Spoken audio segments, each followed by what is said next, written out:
저는 그 끔찍한 네. 그 손목이 훼손된 네. 그 사진들 보면서 너무 마음이 아팠는데. 그래서 이번에도 사실 사진 올라가면 또 약간 걱정도 됩니다만 그 현실을 또 보여드리지 그렇죠. 않을 수 없는 거니까. 예. 네. 콩고를 그렇게 괴롭혔던 인식이 좀 안 좋은 나라입니다. 벨기에. 이 나라는 유럽에서 아주 뭐 어마어마하게 막 강국이나 이러진 않아서 그렇죠. 딴 나라들 막 침략하고 이러진 않았을 것 같은데 네, 예. 어떻게 이게 이제 시작이 된 건지. 지도를 놓고 보시면 네. 벨기에는 요만하고 콩고 민주공화국은 아프리카에서도 어마어마하게 큰 나라죠. 큰 나라인데 야, 자기 몸집이 100배 정도 되는 애를 어떻게 잡아먹었을까. 그래서 거기서부터 한번 이야기를 해보려고 합니다. 콩고와 관련돼서 벨기에 이야기를 하다 보면 이제 레오폴드 2세 이야기를 안 할 수가 없습니다. 어떻게 보면 콩고 그 자체죠. 보면은. 네. 최주영 박사의 지구본 연구소, 오늘도 전 세계 재밌는 이야기들 여러분께 전해드리겠습니다. 반갑습니다, 정프로고요. 네, 최준영입니다. 네. 자, 그럼 오늘은 저희가 나가던 진도 한번 네. 쭉 한번 빼보도록 하겠습니다.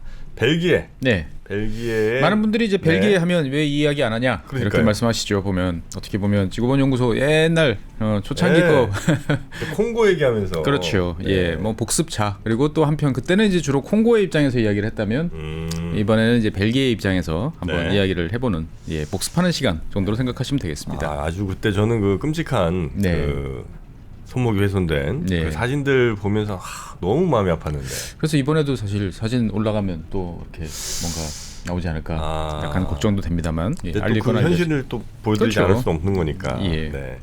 자, 일단 그 콩고를 그렇게 괴롭혔던 저한테 아주 그 인식이 좀 안 좋은 나라입니다. 벨기에. 네, 이 나라는 유럽에서 아주 뭐 어마어마하게 막 강국이나 이러진 않아서 그렇죠. 딴 나라들 막 침략하고 이러진 않았을 것 같은데 네, 예. 어떻게 이게 이제 시작이 된 건지. 그렇죠. 그러니까 지도를 놓고 보시면 네. 벨기에는 요만하고 콩고 민주공화국은 아프리카에서도 어마어마하게 큰 나라죠. 큰 나라인데 야, 자기 몸집이 100배 정도 되는 애를 어떻게 잡아먹었을까. 이게 이제 되게 궁금하세요. 사실 대한민국 분들한테는. 네. 그래서 거기서부터 한번 이야기를 해보려고 합니다. 이야기는 이제 19세기로 이제 거슬러 올라가야 되는데 네. 19세기라고 그러면 이제 본격적인 산업혁명이 이제 막 유럽 전체에서 이제 진행이 되던 시기죠. 그러다 보니까 뭐 영국에서 시작해서 이제 뭐 프랑스, 네. 독일, 다른 국가들도 이제 경쟁적으로 생산력이 막 높아지죠. 그러면 이제 공장에서 물건이 막 쏟아져 나오려면 두 가지가 필요해요. 첫 번째는 그 물건을 만들 때 필요한 원료가 필요하고, 두 번째는 그 물건을 갖다 팔 시장이 필요하죠. 네. 그러다 보니까 이 유럽 국가들이 주변 국가에서는 그 시장을 찾기가 여러 가지 쉽지 않은 면들이 있다 보니까 전 세계로 이제 나가게 되는 거죠. 그래서 어떻게 보면 19세기가 유럽 열강들이 본격적인 이제 식민지 경쟁을 이제 시작하는 시기다라고 이제 볼 수 있습니다. 네. 그래서 이제 유럽 사람들이 이제 대항해 시대를 통해서 과거에 알고 있던 여기는 아프리카, 저기는 아시아, 뭐 이렇게 대충 알고 있던 곳에 본격적으로 이제 진출을 하는 게 이제 이 시기다라고 보시면 되겠고, 네. 주로 그러다 보니까 자기들이 아는 이제 해안 지역을 타겟으로 이제 움직였죠. 그러니까 자기들끼리 유럽 국가들끼리 티격태격해도 주로 이제 해안 지역에서 누가 내 땅이냐를 놓고 다스리는 경우가 많았습니다. 네네. 이러한 와중에 이제 뒤늦게 독립한 벨기에 같은 경우는 뭐 지난 시간에 몇 번 말씀드렸지만 중화 공업이 꽤 발달한 나라라고 그랬잖아요. 네네네. 그래서 석탄이 꽤 풍부하고 뭐 철광이나 이런 것들이 있기 때문에 이 19세기 독립 이후에 이제 벨기에 공업 발전 수준은 상당히 빨랐습니다. 그래서 국가 차원의 산업혁명은 영국 다음에 두 번째가 벨기에다. 아, 그래요? 네, 정도 이야기가 있을 정도예요. 그러니까 영국과 예전부터 이제 교류도 많았고, 네. 그리고 이제 자기들이 갖고 있는 자원이라든지 뭐 이런 것들이 있으니까 쉽게 받아들일 수 있었던 거죠. 그리고 옆쪽에는 프랑스라는 또 거대한 시장도 있고. 네. 그래서 뭐 한때 영국과 유사한 수준이다 정도까지 이제 되는 상황에서 이 벨기에가 각 국가들 유럽의 열강이라고 할 수 있는 영국, 프랑스, 독일 뭐 이런 나라들의 이해관계를 절묘하게 이렇게 짜맞춰가면서 이 아프리카 대륙의 중앙부인 콩고를 이제 장악했다라고 볼 수 있을 것 같습니다. 네. 그래서 지금은 이제 콩고 민주공화국, 예전에는 이제 자이레라고 한때 불리기도 했고, 아, 그랬나요? 예, 벨기에령 콩고라고 옛날에는 이제 불리기도 했었는데, 뭐 어마어마한 이제 지역이죠 보면은. 지금도 보면 콩고가 있고. 네, 콩고 민주공화국, DR 콩고라고 보통 부릅니다. 아, 그렇죠. 그렇죠. 그게 그래서 따로 있죠. 예, 뒤에서 다시 말씀드리겠지만 네. 이제 콩고 민주공화국이 아프리카 대륙 가운데 커다랗게 있고요. 네. 그 다음에 콩고강 저 하류 쪽에 이제 바닷가까지는 아니지만 좀 상당히 내려와서 이제 그 위에 또 콩고라는 나라가 별도로 있죠. 그리고 수도가 서로 마주보고 있어요. 양 국가의 수도가. 아, 그렇습니까? 예. 그래서 되게 독특한 이제 면들이 이제 있습니다. 그래서 네. 콩고와 관련돼서 벨기에 이야기를 하다 보면 이제 레오폴드 2세 이야기를 안 할 수가 없습니다. 어떻게 보면 콩고 그 자체죠. 보면은 네. 이 레오폴드 2세는 이제 뭐 당연히 아버지 레오폴드 1세 뒤를 이었는데 1835년생이에요. 그러니까 19세기 이제 뭐 상반기에 태어났던 양반인데 이 아버지 영향을 많이 받았다고 그래요. 그러니까 이제 제국주의적인 어떻게 보면 벨기에가 작은 나라지만 뭔가 우리도 몸집을 키워서 네. 남들처럼 뭔가 해보고 싶다라고 이제 생각을 이제 많이 유입을 받았다라는 네. 이야기가 있고요. 다른 한편으로 보면 이제 벨기에가 그러면 왜 식민지 뭐 벨기에처럼 작은 나라 그냥 거기서 살면 되지 왜 식민지까지 생각을 하냐 이런 이제 이야기들이 종종 있는데 이 아까 벨기에가 산업 생산이 발달했다고 그랬잖아요. 그러다 보니까 인구가 몰립니다. 네. 유럽에서 가장 인구 밀도가 높던 곳이 벨기에예요. 아. 예, 그러니까 벨기에가 인구도 많은데 국토는 네네네. 좁아. 그런데 이제 산업 생산력은 좋아. 그러면 당연히 빈부격차가 확대될 수밖에 없어요. 그렇겠네요. 예, 네네. 빈부격차가 확대되고 또 인구가 증가하다 보니까 여러 가지 또 문제들이 생기게 되는 거죠. 그래서 야, 이 복잡한 문제 이게 왜 이러냐 문제가. 네. 그런데 제일 쉬운 방법은 뭐죠? 사람이 많아서 그렇습니다. 사람을 내보내면 됩니다. 사람을 내보내면 문제가 해결되는 경우가 많아요. 아, 이 인구가 많이 이제 밀도 높아졌을 때. 그렇죠. 아. 대표적인 나라가 스웨덴이잖아요. 스웨덴 같은 경우도 이제 그 20세기 초반 인구 300만 시절에 인구 100만이 미국으로 떠났잖아요. 그러면서 주로 농사짓는 보수적인 사람들이 다 미국으로 떠나고 나니까 자연스럽게 사회가 이제 사회민주주의 쪽으로 네, 이제 네, 기울어도 별 불만이 없는 거죠 보면은. 예. 그래서 이 당시에도 이제 레오폴드 1세 같은 경우도 대규모 이민을 통해서 문제를 해결하는 게 낫지 않겠냐. 예, 라고 이제 이야기를 했습니다만 뭐 전제적으로 통치하는 게 아니고 이제 뭐 의회나 정부들이 다 있었기 때문에 이걸 어떻게 해야 되나 서로 이제 망설이고 있었던 상황이죠. 네. 그러다 보니까 땅을 확보하는 여러 가지 방법이 있습니다만 뭐 벨기에 같은 나라가 다른 나라를 쳐들어가서 장악하기는 없잖아요. 장악할 수는 없잖아요. 네. 그러다 보니까 돈 주고 사자. 우리는 돈이 있다.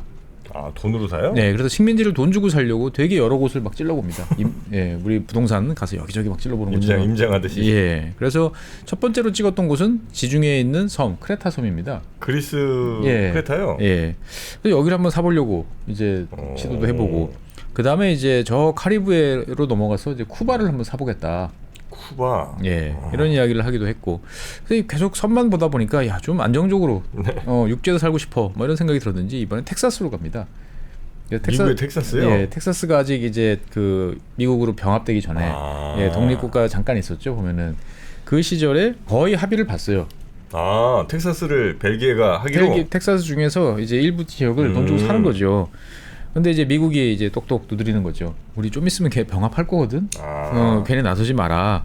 라고 해서 이제 실패를 하고. 네. 그래서 다시 우리는 섬밖에 없나? 그래서 저 덴마크령 위에 그린란드 좀 밑에 보면 페로 제도라고 이제 새들만 잔뜩 있는 그 축구 좋아하시는 분들은 가끔 보여요. 뭐 유로 축구 할 때 보면 페로 제도, 예, 페로 아일랜드 이렇게 뜨는데 이 섬을 섬을 좀 산다 뭐 했는데. 잠깐 여러 군데. 그래서 뭐 기록을 다 이걸 집계해 본 분 말씀에 따르면 총 51곳을 이제 찔러봤는데 다 실패했어요? 다 실패했어요. 아, 약간 좀 뭐가 한이 좀 쌓일만 했네. 그렇죠. 그러니까 아버지가 이렇게 막 절치부심하면서 여기저기 찔러보는 모습을 본 이제 아들 레오폴드 2세 같은 경우도 아직 이제 왕이 되기 전 시절부터 이제 아버지를 도와서 여러 곳을 이제 탐문하고 돌아다닙니다. 그러니까 대표적인 곳이 이제 보르네오, 지금 인도네시아. 네네. 네, 보르네오, 거기까지 가요? 예, 보르네오 섬 중에 일부를 우리가 좀 사들이면 어떻겠느냐. 그 다음에 뭐 섬나라로 가면 이제 피지, 뭐 솔로몬 제도. 아, 너무 온 거 아니에요? 너무 왔나요? 그래가지고 이왕 간 김에 저 남미까지 가보자. 그래서 우루과이랑 아르헨티나 사이에 어떤 이런 지역들. 그러니까 전 세계 지도를 쫙 펼쳐놓고 이제 갈 만한 곳들을 사람들을 좀 내보내고 우리가 가진 돈으로 살 만한 지역들. 우리도 그렇잖아요. 아파트 할 때. 이거 좀 좋은데 여기 학교 가깝고 지하철역도 가까워 하면 돈이 모자르고. 점점 멀리 나가는군요. 점점 멀리 나가는 거죠. 평수 넓게. 네. 그래서 이제 몇 곳 같은 경우는 아주 근처에 이제 가기도 했었습니다. 대표적인 곳이 필리핀이었어요. 필리핀? 네. 필리핀이 당시에 이제 스페인 식민지였거든요. 근데 스페인이 이제 정부가 돈이 이제 부족했던 거죠. 그러니까 스페인으로부터 살려고 그랬군요. 그렇죠. 그래서 스페인도 오케이. 좋다. 다른 나라도 아니고 벨기에 판다면 우리 흔쾌히 동의. 네. 자기 영국이나 프랑스 파는 것보다 낫겠네요. 그렇죠.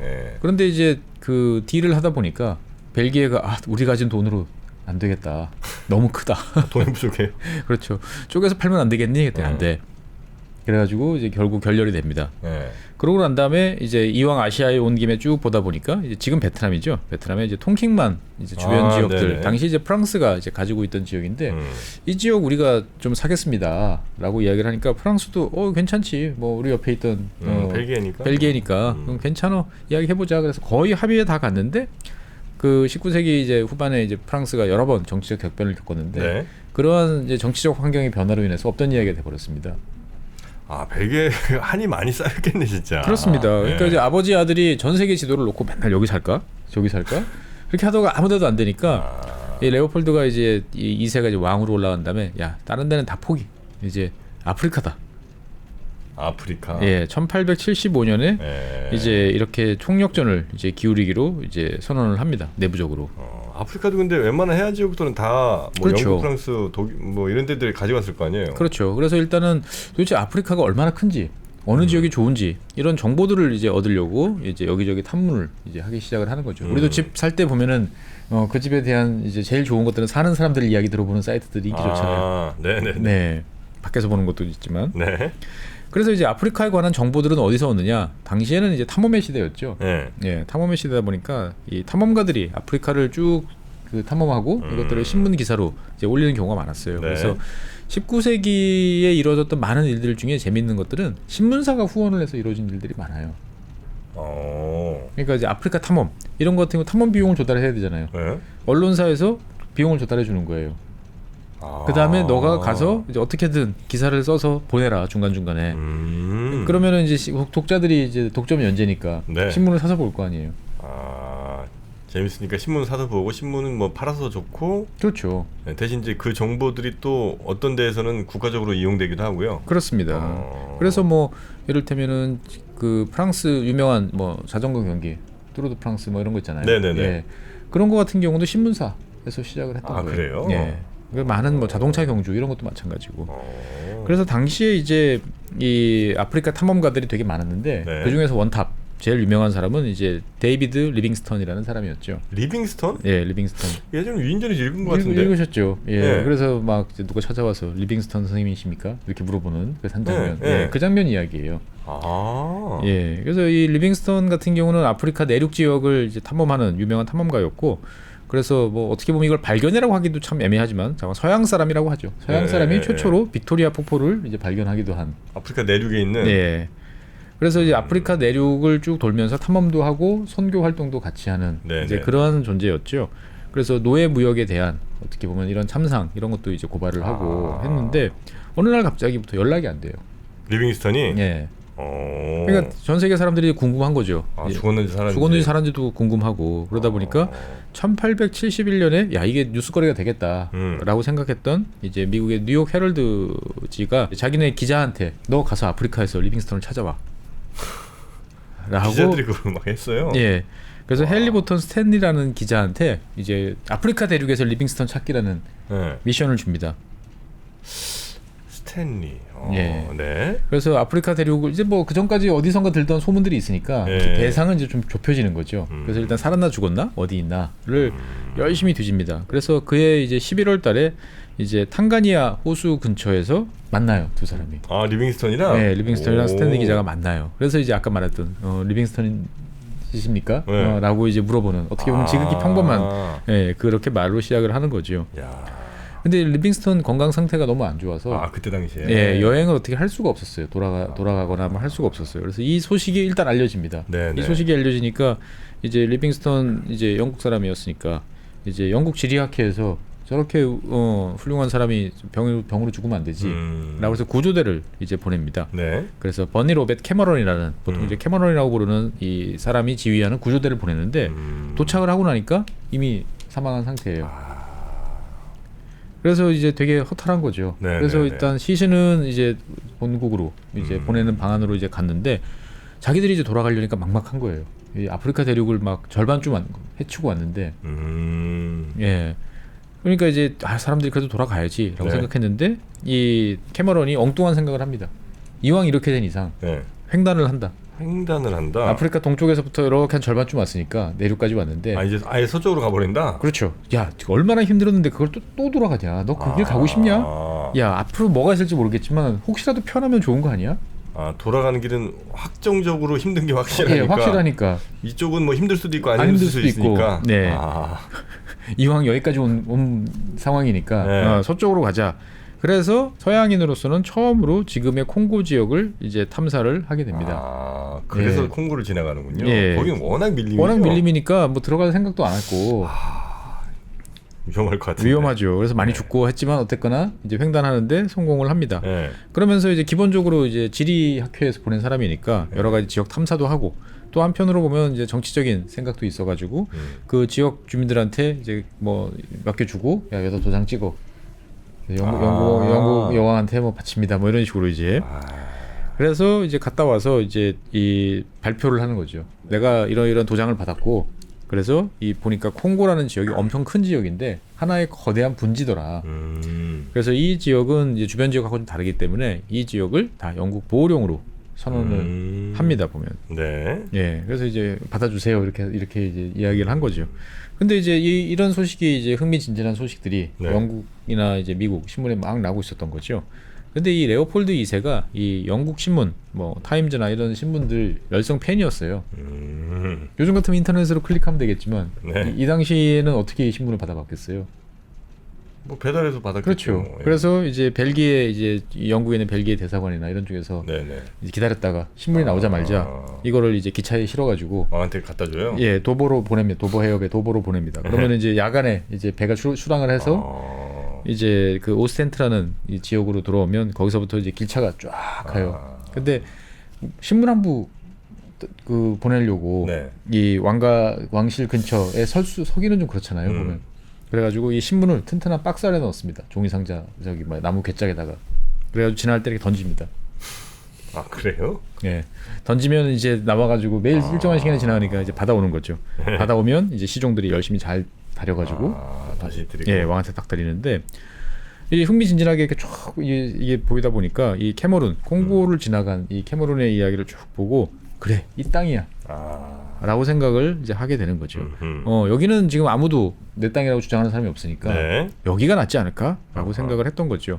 근데 시청자 여러분들 생각하시기에 아니 보호령 선언했잖아. 그럼 영국 땅 아니야? 그러게요. 예. 근데 이제 선언한 사람은 캐머룬이라는 일개 개인이 선언한 거예요. 그래도 영국 정부가 오케이 하면 이거 되는 거 아니에요? 그렇죠. 근데 당시 영국 정부가 오케이를 안 했습니다. 우리 보호령 따위 필요 없어. 왜? 그러니까 영국은 기본적으로 해안 국가잖아요. 네. 우리는 이 바다를 지배하고 바다를 통해서 뭔가를 하는 게 낫지. 이 땅이라는 거는 BC가 안 나와. 지키느라고 수많은 사람들 갈아 넣어야 되는데 우리가 그만한 사람이 있어? 괜히 거기다 허심 쓰는 것보다는 아프리카 주변 그 바다와 접해 있는 지역들을 하는 게 낫지. 여기는 도대체 뭐가 있는지도 모르잖아. 차라리 확실하게 우리 항구들 몇 개만 잡고 있으면 그렇죠. 다 우리 건데 어차피 효과적으로 다 할 수 있는데 굳이 가서 뭐 땅을 그렇게 주둔해야 되고 이러면 더 힘드니까. 그렇죠. 그래서 이 소식까지 딱 지켜보던 이제 레오폴드 2세가 그래, 옳다커니 기회는 지금 이거다. 그런데 이제 아무 연고가 없는 지역에 가서 갑자기 우리 땅이라고 하려면 누가 들어주겠습니까? 뭐 군대라도 좀 보내야 되는 거 아니에요? 그렇죠. 근데 군대를 보내기에는 이제 너무 조족지혈이니까 명분을 찾습니다. 네. 그래서 이 레오폴드가 찾은 명분은 뭐냐면은 노예무역이었어요. 노예무역? 예. 그러니까 19세기 중반쯤 되면 유럽 각지에서는 이제 노예라는 이런 제도, 노예 제도 자체에 대한 회의가 많아지고 이거 철폐해야 된다. 영국을 중심으로 해서 많은 나라에서 이야기들이 있었던 거죠. 그래서 이제 레오폴드가 딱 명분을 세워서 이제 치고 나갑니다. 자, 노예무역은 세계에서 근절돼야 된다. 누가 주도해야 되지? 우리 유럽. 세계를 지배하는 유럽이 주도해서 이 노예무역을 없애야 돼. 그래서 이 노예무역에 시달리고 있는, 고통을 받고 있는 아프리카인들을 해방시켜주자. 노예무역으로부터. 그리고 우리가 그 사람들한테 계몽시켜주자. 밝은 세상이 있고 잘 살 수 있게 된다는 것들을. 원래는 그렇게 시작했어요? 예. 그래서 이 유럽 국가들이 우리가 19세기판 십자군을 만들자. 노예무역을 끝장내고 아프리카 사람들을 이제 계몽시킬 수 있는 이걸 하자. 근데 돈이 필요하잖아요. 그 돈은 내가 내겠소. 레오폴드가? 예. 라고 이야기를 하는 거죠. 그러니까 이제 식민지 건설이라는 어떤 자기의 궁극적인 목적은 싹 숨기고 이제 인도주의를 이제 매개로 하는 어떻게 보면은 포장을 그럴듯하게 정말 그럴싸하게 한 거죠. 그래서 이제 1876년 9월에 자기 뜻에 찬성하는 사람들이라든지 아니면 관심을 표명한 사람들 아니면 자기가 생각했을 때 뭔가 도움이 될 것 같은 사람들을 다 브뤼셀로 이제 물러봅니다. 근데 이제 뭐 그냥 오세요가 아니고 네. 특별 열차 보내드리고 한 사람만을 위한 정말 이제 유럽 왕족들끼리도 야 이만한 예우는 드물다 싶을 정도의 이제 그냥 풀 패키지로 이제 가는 거죠 보면. 네. 그러니까 이 온 사람들이 다들 이제 그냥 넘어가는 거죠. 대접도 받고 명분도 좋고. 네. 네. 예. 그래가지고 국제 아프리카 협회라는 걸 만드는데 네. 이제 찬성을 합니다. 그래서 이제 회장으로는 레오폴드 2세께서 이제 회장을 하시고 그러면 이제 이 참가했던 여러 나라들이 있는데 이 여러 나라들 사람들이 돌아가서 본국에 다 아프리카 국가위원회라는 걸 만들어요. 우리 올림픽 위원회라고 하면 네. 한국 올림픽 조직위원회 따로 있고 다 각국마다 이제 있죠. 있잖아요. 네. 그런 식으로 이제 가는 거죠 보면은. 아프리카 위원회 같은 게 하나 있고 각 나라별로 또 아프리카 위원회들이 그렇죠. 또 있고. 그래가지고 이제 뭔가 으쌰 막 이제 사람들이 네. 하는데 이거를 지켜보는데 뭔가 미심쩍은 눈초리로 바라보던 나라가 하나 있었죠. 바로 영국입니다. 저 인간이 저럴 인간이 아닌데. 저럴 인간이 아닌데 네 뜻, 네 속을 다 알아. 그러면서 네. 영국은 이제 이 아프리카 협회에서 탈퇴를 합니다. 좀 지켜보니까 아니야. 네. 라고 이야기를 하는 거죠. 그래서 이제 그 아프리카 협회를 만들었는데 아프리카 협회가 하려면은 일단은 협회 차원에서 뭐 일을 해야 되잖아요. 네. 아프리카에 대한 정보를 이제 뭐 취합을 해서 사람들하고 공유를 한다든지 뭐 이런 것들을 이제 해야 되는데 그 콩고 지역을 탐험하고 싶어하는 사람들이 여럿 있었습니다. 대표적인 게 아까 이제 그 뉴욕 헤럴드 요청으로 이제 횡단. 리빙스턴이랑 만났던 네네네. 스탠리 기자. 네. 이 스탠리 같은 사람들 같은 경우도 계속 이 지역을 탐험하고 싶은 생각을 많이 하고 있었어요. 네네. 예. 그리고 문제는 뭐냐면은 스탠리는 이 땅을 내가 탐험을 할 테니까 그 다음에 이 영국이 이 땅을 가져라. 그러면 나는 엄청난 이득을 보지 않을까? 라고 생각을 했는데 영국 네. 정부가 계속 거부하는 거예요. 필요 없어. 예. 레오폴드 입장에서 봤을 때는 이 스탠리라는 사람이 정보도 많이 알고 현지 상황에 정통하잖아요. 네. 그래서 몇 번에 걸쳐서 이제 오퍼를 합니다. 우리한테 오면은 뭐 해드릴게요. 근데 나 너희들처럼 이렇게 작은 데 말고 영국이라는 이제 큰 나라하고 놀 거야라고 했는데 계속 영국이 이제 뜨뜻미지근한 반응을 보이니까 결국 1878년에 스탠리가 이제 레오폴드 2세와 이제 계약을 체결을 합니다. 계약을 체결을 이제 해가지고 네. 이제 아프리카에 관한 여러 가지 탐험, 그 다음에 거점 건설 이런 것들을 하는 거죠. 그러니까 이제 콩고 강이라는 게 있는 건 이제 사람들이 알고 있는데 네. 이 강을 따라서 계속 거슬러 올라갈 수 있는 기지들을 이제 건설을 하는 일을 이제 이 스탠리가 이제 하게 되는 거죠. 네. 예. 레오폴드 2세는 스탠리 같은 사람한테 좋은 사람한테 이제 맡겼으니 곧 이제 결과가 나오겠지라고 생각을 했는데 이때 경쟁자가 뛰어듭니다. 콩고를 노리던 다른 누가 있어요? 예. 이 프랑스입니다. 프랑스가 이제 나폴레옹 때문에 정신이 없다가 이제 그 이후에 여러 가지 전쟁 이런 걸 하다가 정좀 차려보니까 1880년쯤 돼서 보니까 야 우리가 왜 이렇게 뒤쳐져 있지? 우리도 이제 식민지 좀 찾아보고 뭐 하자라고 그러면서 1880년대부터 이제 프랑스가 국가 차원에서 이제 탐험대를 막 보내요. 그래서 이 콩고 강 상류로 막 거슬러 올라갑니다. 이 콩고 강은 중간중간에 폭포들이 있기 때문에 이게 그냥 배 타고 쭉 올라가는 게 아니고 네. 폭포를 만나면 또 한참 돌아가야 되고 이제 이런 상황이었던 거죠. 네. 그래서 프랑스가 이제 콩고강 상류로 계속 올라가면서 이제 거점들을 쭉 만들기 시작을 합니다. 그래서 프랑스 탐험대를 이끌던 사람은 이제 피에르 브라자라는 사람인데 네. 이 사람이 이제 쭉 콩고 이제 강을 거슬러 해안에서부터 거슬러 올라가다 보니까 되게 넓은 지역이 나와요. 강이 이렇게 바다처럼 확 넓어지는 지역이 나와요. 네. 그 주변에 당연히 마을들도 있었겠죠. 가서 이제 좋은 말로 구슬립니다. 프랑스라는 나라는 이렇게 힘이 세고 너희들이 우리한테 오케이 하면 뭐 잘해줄게. 뭐 이런 얘기를 하는 거죠. 네. 그래서 이 지역을 이제 프랑스가 한테 이제 넘긴다 이런 이제 합의를 이끌어냅니다. 그리고 조그마한 기지를 만들어요. 이게 지금 이제 아까 정프로님 말씀하신 콩고 민주공화국 말고 다른 콩고, 다른 콩고가 있는데 네. 이 콩고의 수도가 이제 브라자빌이거든요. 네. 이 사람이 피에르 브라자라고 그랬잖아요. 이 사람이 만든 마을 브라자빌. 거기가 이제 네. 프랑스가 처음 진출해갖고 만든 거점이 있죠. 그래요. 예. 아직 뭐 내륙으로 한참 들어가기 한참 좀 남았죠. 그렇죠. 아직 남았죠. 근데 이제 스탠리가 이제 가서 보니까 이건 여기 콩고강은 나 혼자 개인 플레이하던 곳이었는데 어디 엉뚱한 놈이 나타나가지고 이제 막 설치고 다니는 내가 거예요. 이것 때문에 얼마나 고생하고 그렇죠. 여기까지 왔는데. 그래가지고 이제 그 브라자빌 인근 지역에 가서 야 예전에 하던 것처럼 나한테 식량도 좀 팔고 우리 좀 거래를 하자. 아 우리는 프랑스란 나라하고 하기로 했어. 너 나가. 막 이런 식인 거예요. 여기를 장악 못하면 이제 안 된다는 걸 알고 있던 이제 이 양반이 이제 북쪽에서 그 남쪽으로 내려갑니다. 네. 다행히 남쪽에 있던 추장들이 그래 뭐 우리는 상관없어. 너희랑 해줄게. 그렇게 나눠지는 거예요. 그렇죠. 그래서 그 남쪽을 이제 레오폴드한테 돈을 받았으니까 레오폴빌이라고 불렀어요. 그게 지금 이제 콩고 민주공화국 수도인 이제 킨샤샤입니다. 이거 콩고의 그 큰 강을 사이에 두고 예. 위아래가 이제 예, 각각 수도예요. 프랑스인들이 세웠던 도시가 하나 있고, 예. 벨기에인들이 세웠던 도시가 있고. 그렇습니다. 보면은 일단은 여기서 거점을 확보하고 네네, 스탠리는 이제 내륙으로 이제 진출하는데 노하우들이 있으니까 빨리빨리 가서 상류 한 2,000km로 거슬러 올라갑니다. 2,000km예요? 예, 2,000km를 거슬러 올라갑니다. 콩고강 쭉 보면 정말 이 지옥 같은 그 밀림들이 쫙 있는데 가느다란 선들이 이렇게 보여요. 그게 이제 콩고강이죠 보면은. 예. 그래서 이제 여기까지 이제 대충 관련된 지식들을 쫙 모으고 나니까 여러 가지 이제 돈 들어갈 일들이 생기는 거죠. 기지들도 유지해야 되고. 예, 이거는 다 레오폴드가 개인 돈으로 냅니다. 나라 돈이 아니고. 네, 개인 돈으로 다 내는 거죠.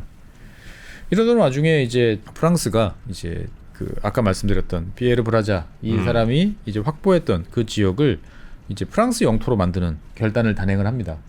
아예 이제 프랑스의 영토로 그렇죠. 편입을 시키는 거예요. 예, 그렇죠. 그러니까 여기 정식 프랑스 식민지 이런 식으로 이제 가게 되는 거죠.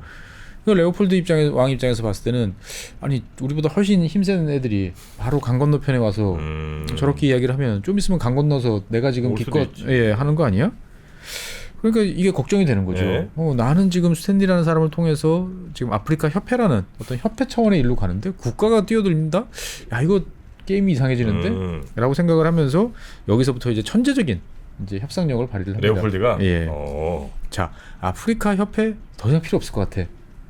네? 여러 나라 와서 명분을 쌓아줬는데 그래서 나 레오폴드는 아프리카에 관심이 많은 훌륭한 왕이라는 이미지를 쌓는 데 도움이 됐는데 이 시점에서는 더 이상 도움이 안 될 것 같아. 괜히 걸기적거려. 여기저기 나라 뭐 위원회도 있고 그러니까 해산을 시켜버립니다.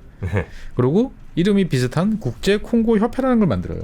국제 콩고 협회. 예, 국제 아프리카 협회에서 국제 콩고 협회로 뭔가 스케일이 작아졌죠. 여기만 집중한다는 얘기인가? 그렇죠. 그리고 이 협회는 사실은 형태가 이제 회사였어요. 레오폴드가 이제 100% 지분을 보유한 1인 기업. 네. 예. 그러면서 이제 이 국제 콩고 협회라는 걸 만든 상태에서 일단 첫 번째 타겟으로 이제 유럽 대륙은 사람들이 너무 다 빠꼬마하고 잘 아니까 좀 어수룩해 보이는 힘센 나라를 찾습니다. 미국이죠. 그래서 대서양 건너 미국에 찾아갑니다. 미국 정부와 미국 의회에 가요. 요즘으로 말하면 이제 에이전트라고 할 만한 대리인, 로비스트 이런 사람들을 고용을 하는 거죠. 그래가지고 미국 정부와 미국 의회에 설득을 해요. 아니 우리 지금 레오폴드 2세가 그 국제 아프리카 협회 만든 거 아시죠? 미국도 협회가 있어요. 근데 미국이 한번 이런 협회 활동에 대해서 우리가 긍정적으로 지지한다 말씀해 주시면 우리 큰 힘이 될 것 같아요. 그래서 미국 정부나 미국 의회 입장에서 봤을 때는 뭐 어렵지 않은 거고 왠지 명분서는 것 같은데 오케이 해줄게 라고 그래가지고 갖고 와 결의서. 근데 거기에 자기들이 생각하던 국제 아프리카 협회라는 이름이 싹 빠지고 콩고 협회. 국제 콩고 협회가 돼 있어요. 그런데 이제 당시 미국 정부나 미국 의회에서 이 두 개의 차이를 아는 사람들이 아무도 없었어요. 뭔가 아프리카 머나먼 데서 뭔가 일이 벌어지는데 우리가 한번 뭐 결의안 해주면 좋겠지. 라고 생각을 해서 1844년 4월달에 미국 의회가 국제 콩고 협회의 어떤 콩고에 관한 이제 점유 이런 권리에 대해서 승인을 해주는 그런 결의를 합니다. 그래서 이제 그 레오폴드 입장에서 봤을 때는 자 미국이 이제 도장 찍었어. 우리한테 인정한 거야라고 해서 일단 첫 번째 퀘스트를 이제 달성을 합니다. 그다음에 이제 두 번째 같은 경우는 제 라이벌 바로 옆에 이제 있는 프랑스가 이제 걸리적거리는 거죠. 프랑스하고는 절묘한 딜을 합니다. 그래서 프랑스 정부한테 이야기를 해요. 너희들 지금 와서 보니까 그 땅 어때? 좋아 보여? 그때 뭐 좋기도 하는 것 같은데 너무 밀림이 많아서 힘들어. 막 그러니까 나도 지금 콩고에 관심이 있어서 탐사를 하고 있는 거 알지? 잘 알지? 그러면 내가 힘들어가지고 만약에 내가 탐사를 하다가 이거를 누구 제3자한테 넘기기는 아깝단 말이다. 그러면 너한테 넘길게. 프랑스한테. 아 내가 열심히 한번 해보긴 하는데 하다가 형 나 저 힘도 딸리고 뭐 이래 안 될 것 같으면 다른 나라 말고 무조건 너한테 준다. 넘길게. 오케이. 그러니까 프랑스 입장에서 봤을 때는 오케이. 어. 그러면은 그거 받으려면 어떻게 돼요? 지금까지 이제 콩고 협회 이름을 통해 가지고 스탠리가 이렇게 좀 알고 있던 나름대로 찍어놨던 그 지역에 대해서 일단은 벨기에를 레오폴드 여기는 벨기에가 아니고 레오폴드 거죠. 레오폴드 거라는 것들을 인정을 해주는 게 낫잖아요. 영국이 하는 것보다 훨씬 뭐 그렇죠. 낫겠죠. 그래야 나한테 이제 우선권이 있으니까 예. 오케이 동의를 해줍니다. 그러면 일단 이제 유럽에서 이제 프랑스를 이제 확보를 한 거죠. 그래서 이제 그 다음 나라는 어디로 갈까? 이거 무슨 꼭 이야기하다 보니까 우리 공정거래 합병 심사하는 것처럼 비슷한데 예. 영국이 제일 껄끄러운 거예요. 레오폴드 입장에서 봤을 때. 예, 그래서 영국은 안 가요. 영국은 패스. 예, 영국을 패스하고 예. 독일을 이용하기로 결의를 합니다. 독일. 예. 그래서 어떻게 가냐면 예. 독일 당시 비스마르크죠. 비스마르크한테 가서 이야기를 합니다. 우리 스탠리가 지금 이렇게 열심히 찾아서 보니까 여기가 이런 동네더라고요. 근데 주변에는 아무도 여기를 점유한 나라가 없으니까 내가 선을 그려보면 이만큼 정도 어마어마하게 큰 영토에 선을 그리는 거죠. 이만큼 정도를 이 콩고 협회라는 이름을 통해 가지고 잘 관리를 할 수 있을 것 같아요. 그래서 이 우리가 나중에 잘 되면 콩고라는 나라를 우리 독립국으로 만들어줄 수도 있고 뭐 기타 등등 이야기를 합니다. 그래서 비스마르크가 이렇게 이걸 보다 보니까 프랑스 승인 받았어요? 프랑스 여기 승인 받았는데요. 아 그러면 프랑스가 승인했으면 우리 독일도 할게요. 왜냐면 당시에 영국을 견제하기 위해서 비스마르크는 이제 프랑스를 끌어들이려고 되게 노력을 많이 하고 있었거든요. 그런 역학관계를 잘 이해를 하고 있었네 일단. 그렇죠. 레오폴드가. 그러니까 이제 프랑스 도장이 찍혀 있는 걸 보니까 아이 그럼 우리도 도장.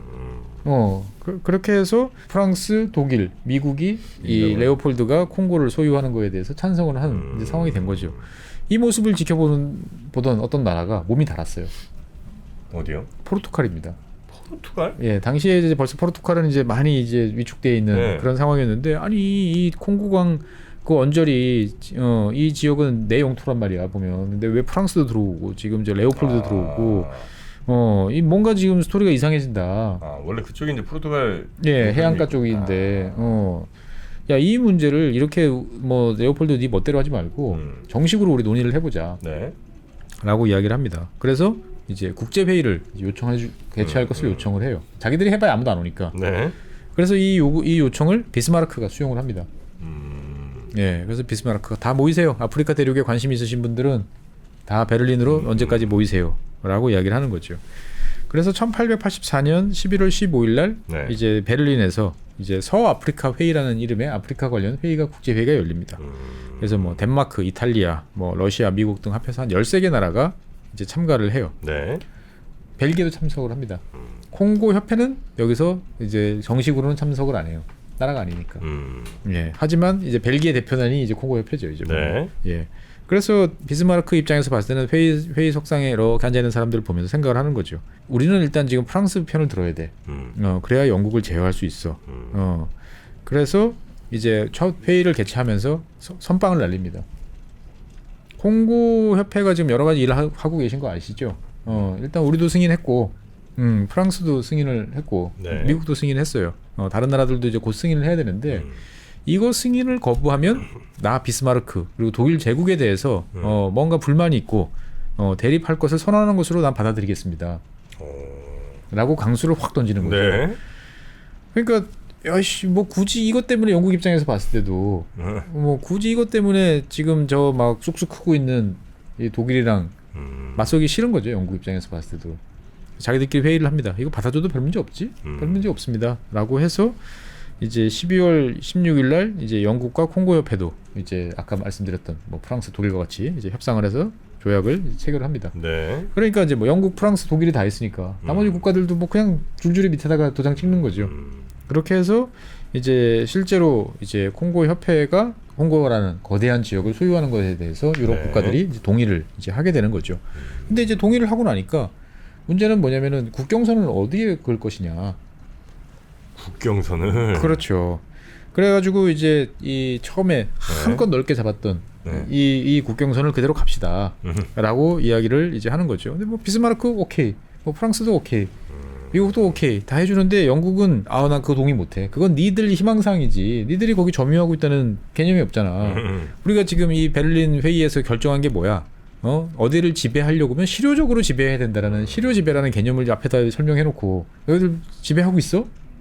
막 이렇게 나가니까 할 말이 없죠. 그 땅에 가보지도 못하는데 잘. 그렇죠. 네. 그래서 일단은 국경선에 대한 이야기는 없이 일단 회의가 끝납니다. 네. 그리고 이제 대부분 이제 그렇게 나눠가지고 가져가는 거죠. 1885년에 이제 회의가 끝나고 레오폴드가 영토에 관한 이 땅이 내 거다라고 하는 것을 서류를 이제 각 나라에 보냅니다. 외교 문서로. 근데 이 당시 이제 유럽 외교 관행은 뭔가 그 내용에 대해서 미리 설명을 듣고 네. 그 다음에 문서가 나가요. 그래서 그 설명에 대해서 내가 반대를 하면 네. 이 문서 수령을 거부를 하든지 네. 조건을 달아야 돼요. 나는 이거를 반대하지만 뭐 일단 보내온 거니까 내가 다시 검토하겠다. 내가 이 문서를 수령한다고 해서 찬성하는 건 아니다. 네. 라는 의사를 정확히 표명을 해야 되는데 당시에 이제 영국 외무성이 뭔가 사무착오로 덜커덕 그냥 수령을 해버립니다. 에? 인수증에 사인을 하는 거죠. 아 그래요? 네. 그래서 얼결에 두루룩 굴러가지고 이게 이제 레오폴드께 되는 거죠 보면은. 아. 예. 영국이 실수인가? 아니 뭐 뒷돈을 좀 받았나? 실수라고 보통 이야기를 해요. 아 그래요? 예. 그래서 결국 이제 베를린 협약이 체결이 되면서 이제 콩고는 이제 벨기에 게 아니고 네. 레오폴드라는 사람이 이끄는 콩고 협회가 이제 소유한 어떠한 그러한 땅이다라고 이제 인식이 되게 되는 거죠. 네, 네. 예. 들어보시니까 어떤가요? 아니 어떻게 나라의 운명이 그런 식으로 결정이 되나 싶기도 하고. 그런 식이도 되게 애매하기도 하죠. 예. 또 더더군다나 나라가 아닌데 어떻게 땅을 소유하지? 하긴 뭐 그것도 있는데 네. 지금 저희는 21세기에 살고 있다 보니까 모든 것은 국가라는 단위가 익숙하잖아요. 근데 유럽 19세기 유럽만 해도 국가도 있지만 왕국도 있고 네네. 뭐 공국도 있고 무슨 자치령도 있고 막 섞여 있다 보니까 뭐 거기에 협회라는 타이틀 그리고 우리가 다 아는 뭐 왕이 개인적으로 하는 활동인데 뭐 그럴 수도 있지라고 생각을 했던 거죠. 네네네. 예. 그렇게 해서 레오폴드의 뭐 이른바 소유가 되는 그렇죠. 콩고의 이야기가 이제 이렇게 정리가 되는 거죠. 정리가 되는 거군요. 예, 대한민국 같으면 이제 서희가 이제 협상을 잘해가지고 네. 이제 그 영토를 네. 이제 확보를 했다면 레오폴드는 이제 국제관계를 정확하게 잘 이해를 하면서 이제 배팅을 던져가지고 이제 큰 어마어마한 땅을 이제 받아낸 것이죠. 되게 하여튼 뭐 그런 정세에도 밝고 뭐 사람을 어떻게 설득해야 되는지도 뭐 잘 그렇죠. 되게 사업을 했었으면 정말 유능한 사업가였을 것 같아요. 요즘에 21세기 기준으로 보면 네. 딜 잘 치고. 근데 어디에도 콩고 목소리는 뭐 잘 안 들리는 것 같네요. 그렇습니다. 네, 콩고에 사셨던 분들은. 예. 자 그리고 이제 아마 그 이후 그러니까 콩고를 레오폴드가 소유하게 된 이후가 훨씬 더 이제 좀 궁금해지죠. 예. 아픈 얘기일 텐데. 네네. 네, 그럼 그 얘기는 그러면 다음 이어지는 시간에 계속하도록 하겠습니다. 알겠습니다. 자 오늘 레오폴드 이제 벨기에 레오폴드가 어떻게 콩고라는 그 거대한 나라를 자기 소유로 만들었는지 그 이야기 좀 전해드렸고요. 다음 시간에 그럼 어떻게 지배했는지 네. 어떻게 괴롭혔는지 그런 이야기도 한번 이어서 듣도록 하겠습니다. 자 오늘 함께해 주신 법무법인 율촌의 최준영 박사님 고생 많으셨습니다. 네, 감사합니다. 고맙습니다. 지금 여러분의 고민은 무엇인가요? 인간관계, 사랑, 행복, 일, 돈, 성공, 미래, 죽음. 심리하면 제일 먼저 떠오르는 전문가 김경일 교수와 함께 고민을 나누고 해답을 찾아봤습니다. 행복에 대한 어떤 얘기를 한다는 게 그렇게 간단하지 않은 건 분명한데 중요한 건 행복은 뭔가가 있는 상태라는 건 분명합니다. 나쁜 게 없는 상태로 보통 정의 내리지만 행복한 순간을 떠올려 본다라고 얘기하면 내 아이를 안았을 때 이거 느끼는 그거는 진짜 뇌가 정말 격하게 반응하거든요. 열심히 살아가는 우리들 앞에 심리적 함정들 3프로TV가 준비한 10시간의 마음 수업을 지금 바로 만나보세요. 수강 신청은 영상 하단 링크 또는 네이버에서 3프로TV를 검색하시면 됩니다.